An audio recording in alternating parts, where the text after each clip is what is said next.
आता विधेयक जे आलेलं आहे भारतीय नागरी सुरक्षा संहिता 2023 याच्यामध्ये काही बदल यामध्ये सुचवण्यात आलेले आहे। आणि हे बदल काय आहेत तर पोलीस दलाची जी कार्यक्षमता वाढवण्याकरता म्हणजे त्या शहरातले आयुक्त असणार किंवा ग्रामीणमधले SP असणार यांचं कुठेतरी हे आपल्या आपल्या कामात व्यस्त आहे। एका पूर्ण शहराच्या सर्व जबाबदारी पार पडत असताना त्यांना तितका वेळ नसतो। एखाद्या SP ला पूर्ण फार मोठे मोठे जिल्हे असल्यामुळे तिथे त्यांना प्रत्येक केसकडे लक्ष देण्याकरता वेळ नसतं।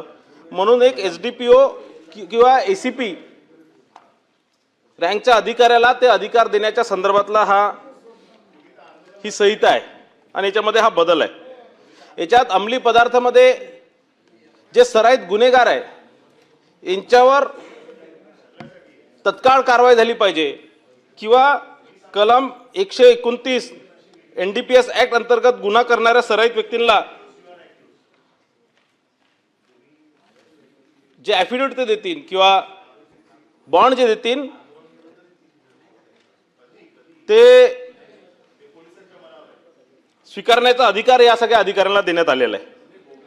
याच्यात जे डिजिटल जे गुन्हे होतात किंवा NDPSचे जे अंमली पदार्थाचे गुन्हे आहे किंवा स्थानिक पातळीवरचे जे छोटे छोटे निर्णय घेण्याचा अधिकार या ACP आणि SDPO देण्यात आलेला आहे। आज गुन्हेगारी फक्त कागदावर नसून तर हे मोबाईलमध्ये सोशल मीडियाच्या माध्यमातून वेबसाईट आहेत, क्लाउड आहे किंवा इलेक्ट्रॉनिक फाईल्स आहे, या माध्यमातून मोठ्या प्रमाणात गुन्हेगारी होत आहे। आणि म्हणून त्यामुळे या इलेक्ट्रॉनिक किंवा डिजिटल अभिलेख हा स्पष्ट शब्द आता यामध्ये उल्लेख केलेला आहे। मी काही या संदर्भात जास्त बोलणार नाही, मी या बिलाच्या समर्थनाकरता इथे बोलतोय। पण यामध्ये मी सगळ्या विरोधकांचे भाषणं ऐकले, अंबादास दानवे साहेब असतील, भाई जगताप साहेब असतील किंवा अभिजित वंजारी असतील। आता अभिजित भाऊ तुम्ही उत्तर ऐकणार होते सगळ्यांचं।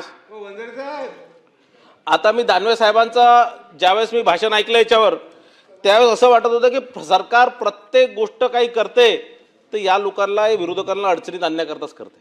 कोणताही कायदा आला, अर्बन नक्षलच्या संदर्भात कायदा आला, त्याहाती या लोकांचं असं बोलणं होतं की जसं अर्बन नक्षल म्हणून याच लोकांना टाकणार।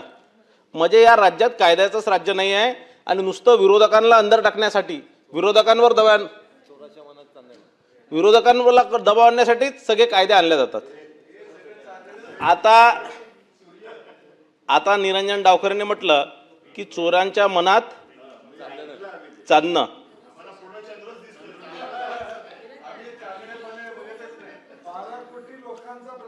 तर नाही टाकणार, तुम्हाला पण नाही टाकणार।